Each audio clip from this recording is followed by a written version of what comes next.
Ayer se anunció que el Consejo del Poder Judicial suspendió por 30 días a un juez por faltas en el ejercicio de sus funciones. Se trata del juez Leomar Gabriel Cruz Quesada, juez titular del Juzgado de Paz del Distrito Nacional.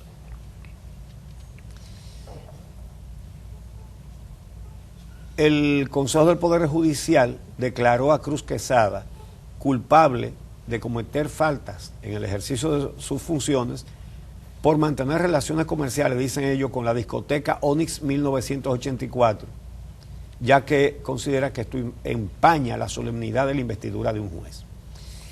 El Ministerio Público lo sometió por ser dueño de una discoteca. Lo suspendieron por 30 días y le atenuaron la imputación, porque lo que dice es que lo único que ellos pudieron determinar es que él es dueño del edificio donde funciona la discoteca. Eso sería bueno averiguar bien, si es verdad que solo es dueño del edificio. Solo digo que hay que averiguarlo, ¿verdad? Ahora bien, la suspensión es por 30 días, pero no se dice que él está dispuesto a salir de ese negocio, de esa discoteca, ¿verdad? No. Entonces, la suspensión va a durar 30 días, pero la discoteca, ¿cuánto va a durar? O por lo menos la participación de él en ese negocio. Sí. Si eso es una falta permanente. Y como a una falta permanente tú le pones una sanción pasajera que pasa en 30 días, entonces la falta va a seguir. Yo creo que si hubieran acordado que él se iba a desvincular de eso, se hubiera publicado. Ellos mismos lo hubieran publicado. Dicho, sí, de una vez. Pero no lo han dicho. Entonces, dice que, oigan cómo lo dice, que el Consejo, eso es una nota del mismo Poder Judicial, el Consejo consideró en la resolución 18-2018 que solo pudo verificar, no dice que no es verdad, dice que no lo pudo verificar, que solo pudo verificar que el juez ostenta la titularidad del bien que a manera de alquiler es utilizado como sede por la sociedad comercial 1984 Barancot Onyx 1984. Entonces, lo acusan de violar los artículos 65, numerales 9 y 11 de la ley 127/98 sobre carrera judicial y los principios del Código de Comportamiento Ético del Poder Judicial sobre conciencia funcional e institucional y prudencia. Entonces, repito que el Ministerio Público lo acusó de ser el dueño de la discoteca. Y el Consejo del Poder Judicial dice que únicamente ha comprobado que es el dueño del local. Es decir, que eso no está aclarado. Emitieron una decisión, incluso de sanción, sin aclarar todo lo que hay. Ahora bien, ¿quién es ese juez? Cruz Quesada fungía como juez de tránsito en el 2014. La fiscal del distrito inició, por su propia iniciativa, una investigación sobre actos de corrupción sobre el entonces ministro. El caso fue antes. Voy a hablar de cuando llegó el caso a manos de este juez. Fue en el mismo gobierno de Leonel Fernández. Inició una investigación sobre actos de corrupción sobre el ministro de Obras Públicas, que era Díaz Rúa. Y a una juez que ya salió del sistema judicial sancionada por faltas. ¿Ok? Esa juez dictó una decisión prohibiéndole a la fiscal que investigara al funcionario. Eso es una cosa insólita, eso debe ir a los récords negativos de la justicia en la historia. Para lo que está un fiscal es para eso. Su cargo se llama procurador fiscal, es decir, que no tiene que esperar que nadie le lleve un caso. El procurador está para él procurar que se haga justicia, procurar indicios, procurar pruebas, tomar iniciativa. El Ministerio Público tiene iniciativa de investigación, no tiene que esperar que nadie lo mande. Y un Ministerio Público eficiente lo hace así. Lo que hace es eso, investigar. Eso es. Hoy, y una juez le prohíbe que investigue al ministro de Obras Públicas. Pero ¿qué pasa? Que la fiscal recurrió. Entonces, para dilucidar eso, pusieron a un juez interino, que era él, que era juez de tránsito, y lo pusieron de juez interino para conocer ese caso. Para conocer el caso del archivo que le impuso otra juez a la fiscal, que no podía investigar a Díaz Rúa. Y este juez entonces ratificó el archivo obligatorio del caso de Díaz Rúa. En violación a lo que establece el Código Procesal Penal, que es el Ministerio Público quien tiene esa facultad para archivar. De archivar, claro. Entonces, ¿qué pasa? Que la fiscal en aquella ocasión declaró que ese caso probaba la impunidad de la corrupción. Eso lo declaró la fiscal. Y entonces anunció que recurriría a la Suprema Corte de Justicia, y lo hizo. Y en el crematorio de expedientes contra corrupción, que es la Cámara Penal, la Sala Penal de la Suprema Corte de Justicia, donde de 5 jueces hay 3 que son cuadros del PLD, ahí entonces 3 de 5. Sí, ratificaron el archivo definitivo. De manera que este juez, fíjense que la juez Cristo, que fue la primera que se prestó a eso, salió por faltas del tren judicial. Y este que ratificó, mírenlo ahora, sancionado por 30 días por una falta que, por lo que dice el mismo Poder Judicial, es una falta permanente, porque si es porque es dueño de una discoteca o tiene que ver con la discoteca, pues si la discoteca sigue en el mismo sitio y él sigue siendo el dueño, no puede ser que la falta sea permanente y la sanción temporal por 30 días. Después de los 30 días dejará de ser una falta. Entonces, estas son las cosas que tenemos. Eso habla de la situación de la justicia en la República Dominicana. Exactamente. Y si eso pasa con esto, ¿qué va a pasar con Odebrecht? ¿Qué va a pasar? ¿Sabes lo que es decir? Que ahora es que se están recibiendo una cosa de Panamá. Y que, ¿A cuántos días? Óyeme, eso va a servir muy bien. A 4 días para presentar la acusación. Eso va a servir muy bien como excusa, ¿eh? ¿Para qué? Para solicitar un nuevo aplazamiento, porque no tiene posibilidad el Ministerio Público de que el juez Ortega Polanco le dé una nueva fecha, porque fue un plazo definitivo el que se le dio al 9 de junio. Entonces el Ministerio Público está obligado a presentar la acusación. Lo que uno no quisiera es que esto sea excusa para presentar un documento, una acusación o un expediente débil que posteriormente se caiga en la justicia. Si no hay elementos nuevos suficientes que puedan sustentar este expediente, a diferencia de lo que fue el expediente que se presentó o el documento que se presentó para solicitud de medida de coerción contra los encartados, estamos ante una situación delicada. Mira, justamente el hecho de que no hayan querido hacer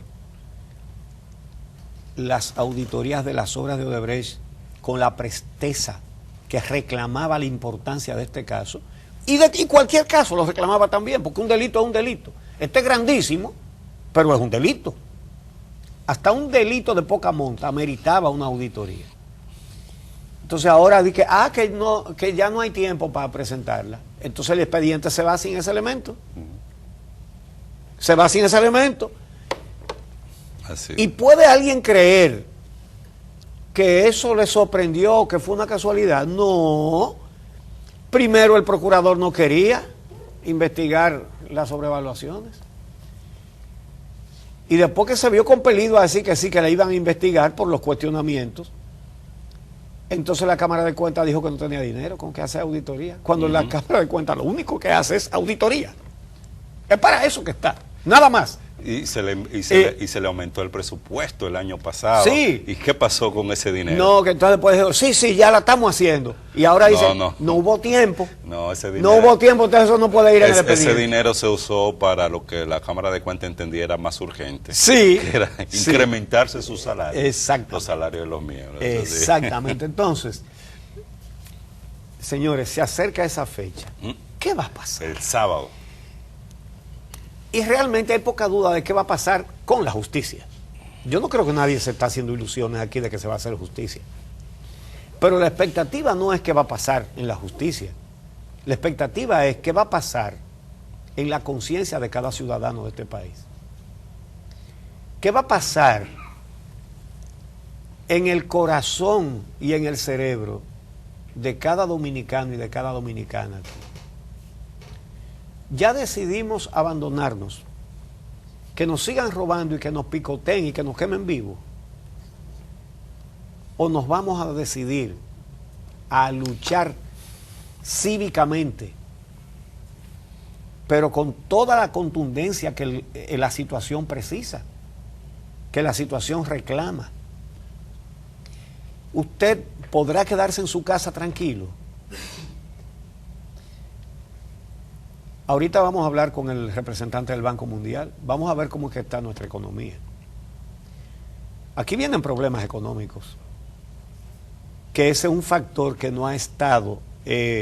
Los problemas económicos están desde hace tiempo, pero no se ha deteriorado, no ha dado un bajón la situación en que la gente comience a sentirlo en el estómago. Y eso puede suceder, muy bien puede suceder. Sí. Entonces, ¿y qué va a pasar? La gente se va a quedar tranquila. No va a reclamar pacífica y ordenadamente, pero con toda la fuerza de la razón, que esa justicia hay que quitarla de ahí, que hay que establecer una justicia independiente. ¿Y cuando algún partido aquí va a decir cuál es su compromiso con eso? No lo ha dicho ninguno. Que hay de los encartados, son de varios partidos políticos, por pero lo menos de los partidos más partidos que se dicen del de oposición, sistema político dominicano. Partidos que se dicen de oposición, tienen dirigentes suyos, están imputados en ese caso y los han dejado ahí. Claro. Yo no estoy diciendo que son culpables ni que son inocentes. Claro. Es que es una cosa elemental. Mire, usted está imputado de un caso grave de corrupción. Entonces el partido no puede tener esa debilidad. Usted cesa hasta que ese caso se dilucide en la justicia. Mira, el caso de Odebrecht para distintos países en la región ha implicado una conmoción, una remoción de las instituciones, del sistema político, de la propia justicia que ha estado a prueba en estos distintos países. Y si no pasa nada en la República Dominicana, nosotros seríamos uno de los pocos países en la región donde tiene el caso más trascendente de corrupción. En República Dominicana y en otros países de la región, y frente a ese caso de corrupción sigue el sistema de impunidad. Son pocos, quizá tú tienes México, Venezuela, donde se ha actuado con mucha lentitud frente a la denuncia de los sobornos pagados por Odebrecht. Y bueno, la República Dominicana podría estar dentro de esos países donde no hubo implicación alguna. Y por eso es muy importante ese rol que tú señalas que debe tener los ciudadanos de aprovechar este caso tan importante de corrupción en el país para hacer, promover, demandar los cambios profundos que requieren las instituciones dominicanas para que puedan crear las condiciones para enfrentar casos de corrupción. Y ahí, bueno, nosotros hemos insistido mucho en que todo esto tiene que servir para una fuerte demanda en el país de una justicia distinta, de una justicia que se integre y actúe con independencia, que actúe con autonomía, porque es la relación tan estrecha que existe entre política partidaria y justicia y órganos de control en la República Dominicana, lo que ha permitido ese sistema de impunidad. Y hasta que no se rompa con eso, hasta que no tengamos una justicia totalmente independiente, pues vamos a tener estos casos de protección, de blindaje de los corruptos y de la corrupción en nuestro país. Por eso es importante presionar en esta dirección, y es importante presionar con este caso específico, con este caso de Odebrecht, porque ahí están los datos, están las pruebas, y uno lo que quisiera es que la ciudadanía presione para que se presente un buen expediente y este caso pueda ser conocido a profundidad. Que incluso uno a veces tiene que sentirse tentado a no ponerle apellido, que uno quiere una justicia distinta, una justicia... Uno lo que quiere es justicia, eso es lo que no hay, ¿verdad? Eso es lo que no hay. Tenemos un sistema de encubrimiento y de complicidad, no de justicia. Y todos los dominicanos sabemos con mucha claridad que se estructuró un sistema judicial y se puso a cuadros políticos preventivamente para que no pase ningún caso de corrupción, para que nadie sea castigado por robarle al Estado. ¿Lo sabemos? ¿O alguien lo ignora? Yo creo que sí, que lo ignoran porque las encuestas lo dicen. Dicen las encuestas que el 97% de los dominicanos entienden que hay corrupción. Y de eso el 89% que hay mucha corrupción. Es decir, que hasta los PLDistas, toditos, y los que están en el gobierno saben. Todo el mundo aquí está consciente de que aquí hay corrupción. Todo el mundo sabe que esa justicia no puede seguir. Ese sistema de justicia no puede seguir. Porque una sociedad no puede funcionar sin una justicia creíble. Todos estamos corriendo riesgos. ¿A cuántas personas le están quitando sus legítimas propiedades con una mafia que hay de títulos? Porque se corrompe todo. Eso es lo que pasa. Entonces, ¿podemos quedarnos tranquilos con eso? No, no podemos. La justicia, en este país la justicia no son ni los jueces ni los fiscales. No lo son, lo sabemos claro. Estamos hablando de casos específicos aquí, ¿verdad? Entonces, ¿quién es la justicia? La justicia somos todos. O debemos ser todos. La justicia es usted. Usted tiene el poder, usted no se da cuenta, pero usted tiene el poder. Y usted va a tener que usarlo. Usted va a tener que salir cívicamente, ordenadamente, pero muy firmemente y con toda la responsabilidad, a reclamar que desaparezca ese sistema de encubrimiento y complicidad que han montado ahí con gente con toga y birrete, y son cómplices del crimen contra el Estado, porque no podemos seguir viviendo así. Si usted lo entiende y asume su responsabilidad, usted va a cambiar este país, porque es usted el que tiene el poder. Por eso le temen tanto a las manifestaciones pacíficas. Ayer hubo muchísimo tiro y herido y de todo en Navarrete. ¿Usted cree que eso le preocupa a ningún gobierno? Al contrario, les gusta. Porque eso aleja al pueblo de la lucha, porque eso deslegitima los reclamos justos. Eso sí les gusta. Ahora, le tienen terror a la protesta pacífica. Se inventan, a uno le trataron de poner una droga, pagan campañas, bocinas y de todo para tratar de desacreditar, porque esa le preocupa, la pacífica le preocupa. Y aquí hay un ejemplo, un precedente, el 4% para la educación, una lucha que además de que fue exitosa, le hizo un bien enorme a esta sociedad porque le demostró que para que una lucha sea exitosa, la única fuerza que necesita es la razón. Tener razón y saberlo explicar esa razón, para que la gente lo entienda. Y eso fue lo que pasó. Y ahí está el 4%. Con algunos problemas y todo, pero está. ¿Verdad? Esto es más grande, esto es más difícil. Pero como es más difícil, se necesita entonces que salga más gente a la calle a reclamar el derecho a tener un sistema de justicia honesto y confiable. Aquí la primera cosa que hay que hacer es una reforma constitucional, primero para prohibir la reelección. Y segundo, o quizás primero, establecer que ningún militante político, ni nadie que haya sido militante político en los últimos 20 o 25 años, pueda ser juez de nada, ni procurador de nada, ni fiscal de nada. Porque no podemos seguir con un sistema en el cual, en los escasísimos casos, porque vienen de fuera, como el de los Tucanos y el de Odebrecht, en que se imputa a funcionarios por corrupción, entonces los jueces que lo van a juzgar son de su mismo partido y son subalternos políticos.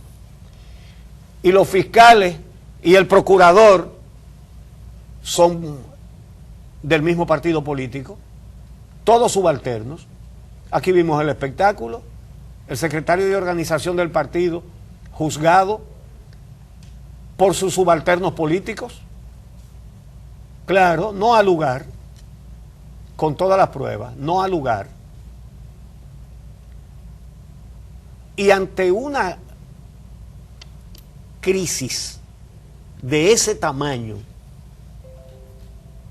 todavía estamos esperando de que aparezca alguien que gobierne bien este país.